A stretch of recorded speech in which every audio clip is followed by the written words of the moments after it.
I'd like to ask about what is going on within the VA system as it relates to ALS. And Mr. Secretary, you and I have had this conversation before about Lou Gehrig's disease, the fact that VA has granted ALS the presumption of service connection.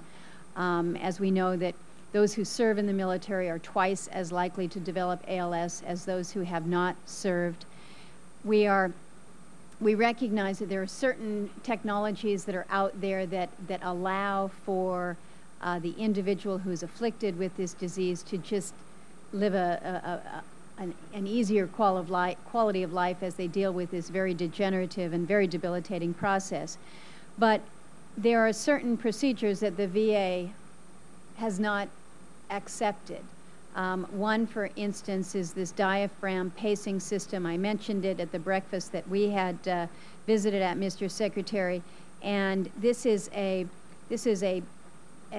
process that allows the diaphragm to keep moving when it begins to fail from ALS. The pacer was granted humanitarian status under the FDA. Insurance covers it as it does for Medicare, but apparently these life-extending measures are not recognized within the VA system. And we've had to work within the VA to try to push to provide a level of assistance.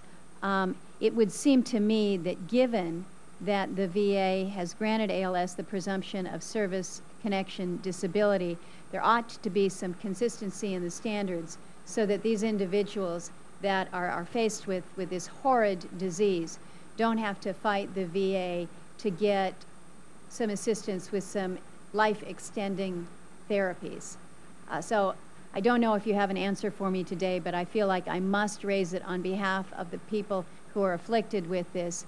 Their life should not be made that much more difficult towards the end when they have to take on the system. Senator, I agree, and we discussed this during our visit together. Let me give you a better answer for the record. We're still investigating this, but I agree with you that if we've recognized ALS as a service-connected condition, we ought to provide all the care and benefits that goes along with caring for our veterans. Well, I appreciate that, and I know that those that are afflicted and their families care a great deal as well. Thank you.